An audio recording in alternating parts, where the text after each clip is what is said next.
Hello everyone and welcome to episode 91 of the MotoGP 21 career. Now today we are off to Le Mans in France for race and round 5 of the season. Now we have one upgrade coming, but unfortunately will not be on the bike until basically between this week and Mugello, which is round 6. So unfortunately we are going to Le Mans with the same bike that we did win Jerez ahead of our teammate. So hopefully it'll be good enough to get us decent result. As you can see on screen, bottom right, first row is where qualifying goal and race podium. For me, getting straight through to Q2 is a great result for me. Le Mans would be, in my eyes anyway, and a top 5 really. Going to Mugello with a upgraded frame and a more reactive bike will be a massive help, and I feel like we could really have a good result there then. But we're just going to be a little kind of cautious going into Le Mans because it could still be a very tricky weekend. So free practice 1 this morning was actually wet and damp, so didn't really do any running in that. So it's leaving us basically FP2 because tomorrow morning it looks like it's going to be wet once again. So for me, this is kind of my only opportunity to directly go into Q2. So this is a very important session already early in this weekend. So at the end of Friday, probably the most important Friday we've had all season, P9 scraped in only less than half a tenth, I'd say, ahead of being out and going through Q1. Obviously rain forecasted for Saturday morning FP3, so that would pretty much be a no-go in terms of improvement. Don't feel amazing again, really stretching to make the lap time, but I suppose it is kind of a mini qualifying session this. But the main thing is we are through to Q2, so hopefully we can kind of maybe figure something out and get something going for Saturday and kind of get us slightly up to more the sharp end, because we're slightly off our teammate. Now again, 3.6 tenths off, 3.5 tenths is nothing really around here. That's a very small margin, so we're not massively in deep water, but there's just a lot of bikes in a very compact space. So if your pace is slightly off, you're going to have a big struggle to score big points. So on to qualifying, where hopefully we can find a little extra.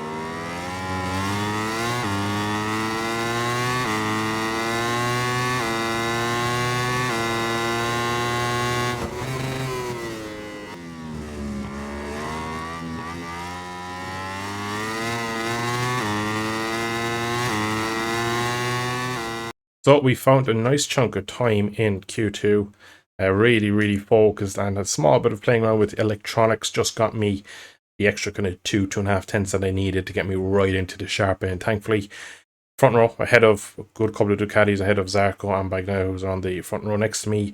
Fabio, unfortunately, pit me to pole. Not really surprising considering home race for Fabio. The extra kind of 10% came out, so not a massive surprise. I was quite surprised the lap time I made such a jump just on kind of traction control settings and a bit of engine brake. So didn't feel like an amazing lap. I was kind of focused on it. You could see that I was really focusing on it, but it was kind of a shock when I got back to the pits and I checked my time from free practice 2 and then saw that there was a nice chunk, 2.5 tenths taken off, and in the end it was enough. I put a provisional pole for a good few minutes, but Fabio just pit me by half a tenth or so, and yeah, you can see less than a tenth covering top 3 and half a second over the top 10. So basically Barrett take a late out, there's 0.6 over top 11, right? I was down to Miller and P11, so it was a really tight and fiercely competitive session. So I'm really happy to start my weekend off, or start the race off, should I say, at the front of the field, and hopefully we can get away and get a good start, unlike Jerez. So we've decided to go with the medium front. My race engineer said that the optimal tyre at this point of the weekend in the hotter temperatures on Sunday would be the soft, but just I'm a little bit hesitant on a soft front. I just feel like it can get a bit wayward apart, so I did use it in qualifying and it did feel good and it gave me a better lap time, but I think for longevity of the race we're going to go with the medium front, and pretty much as always soft actually isn't as bad out here. Throughout the lower temperatures in Friday Saturday, soft was okay, and again maybe with the slightly more upgraded electronics it's not being pounded as hard, so it was more of an option this weekend, which is good that we're getting to the point where it's actually an option and not just instantly rolled out. Haven't used the hard all weekend, didn't have any reason to. The medium was working fine.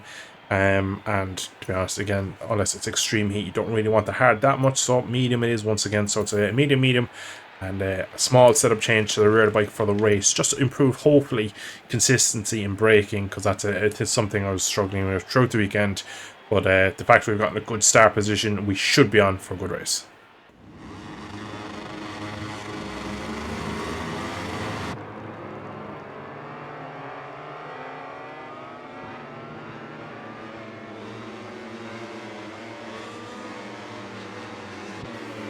The French Grand Prix.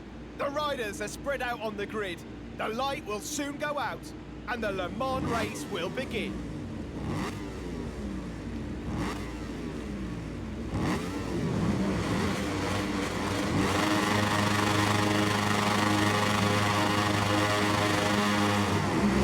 Decent start, but the caddies lurch away.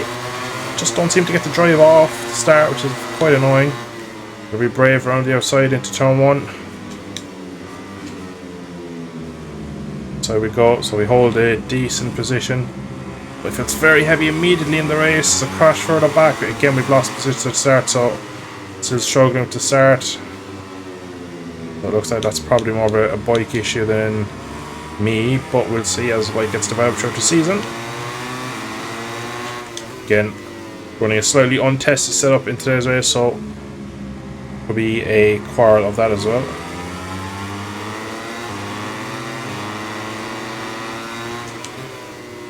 Straight away we're looking to get back towards the front. We don't really want to be down at the tens, to be honest. We want to be kind of top 5.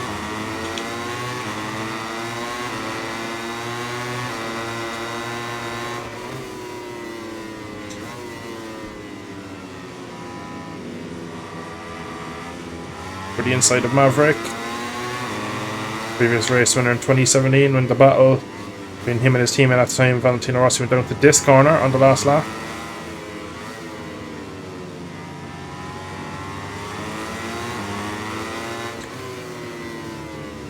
Oh, very aggressive there, nearly went into the back of him. Alright, so straight away I feel like the speed and the pace we're at the moment is quite high early in this one, so we're going to have to be really on point here. Already the front few look like they're getting away, so this kind of typical situation here as we go for the inside of our teammate. Again, I'm changing direction, feels a charge, full tank of fuel. Problem the Yams have had for the longest time really back as far as the Crutchlow era, that they struggle with full tank of fuel on the opening few laps. Crutchlow really struggled back in the early 2010s with that on the M1, so it looks like 10-12 years later we still have very similar issues, so shows all you need to know about Yamaha's development.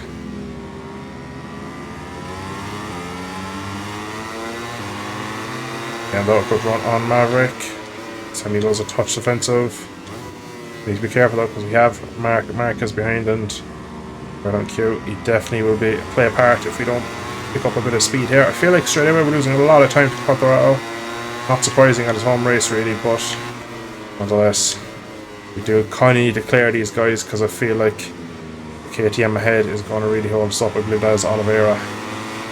Now Marquez is starting to look at me. Last lap of the race to our teammate. 0.7 at the moment, quicker than me, so he has serious speed. Looks like Maverick also has some decent speed, so it looks like the other factory M1s are going fast. Frankie going backwards again, it looks like, so trend of last year's M1. Got a good run up and down into La Chapelle. But we're going very defensive and tight line. That was a interesting line, and 2 track limits running, so that was double trouble there into that corner. It was very close to a crash. Very difficult track to overtake when you're just not feeling it. Start taking a few more risks there, I'd say. Down into the bus stop as we come out of Garageway at the or out of Museum down to Garageway, I should say.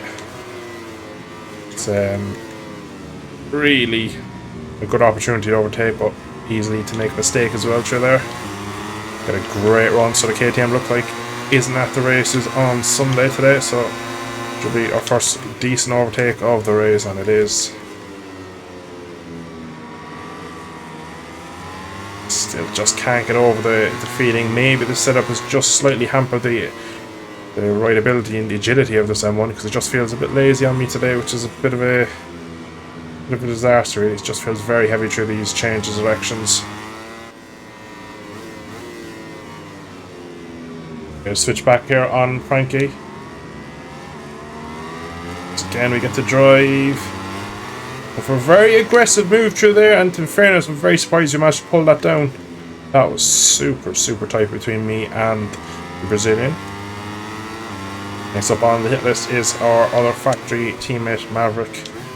In fairness, after a steady opening start to the race, as he usually does, has made good headway here on lap 4. So fast slap the race to me, surprisingly. So looks like the M1 is coming into its own here, midway through the French GP. We've gotten a bit of clear track, I suppose. There's always a chance that the M1 will start to feel a bit better. Just at the moment taking a bit much out of my rear tyre for my liking with these long corners, trying to set it up a small bit like that just to keep the edges nice and fresh for later in the race. We are again just under our own time, and we're taking a good chunk of time out of Maverick, which is good. Once again, another fast lap to me, slight improvement. And we are just closing in on Maverick. Difficult turn 2. Good run out of there, but we kind of just get balked by the fact he was there. Once again, it looks like even on Yamaha, it does look like we cost each other time. But I'm pretty eager now to see can I clear Maverick, because maybe the podium isn't off the table after a risky early start by going backwards again.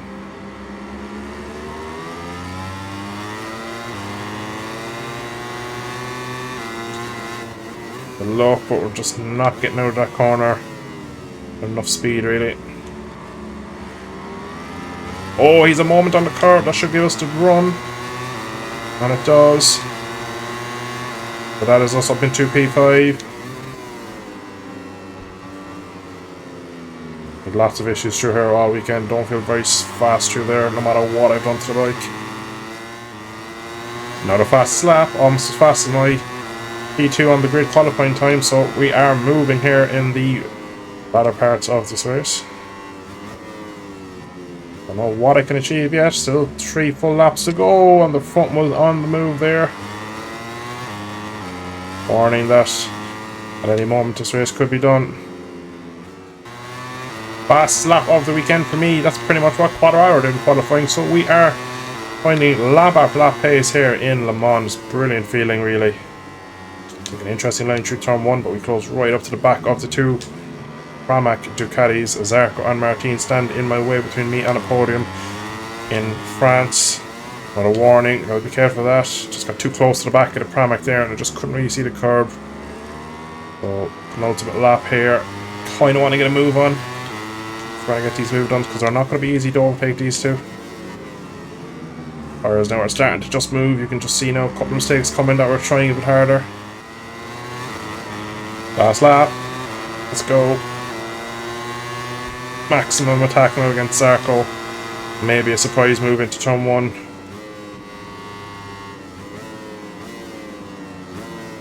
Try something out of 3.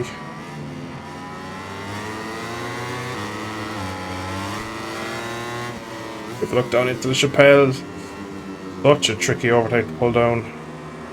To get the museum, I'm probably going to be stronger. Go for the look. We're sliding, but we've got the move done. Nicely done. Next up is Jorge Martin. Can we get the drive out of the museum? We can, all the way out to the edge of the track. We're going to have a look.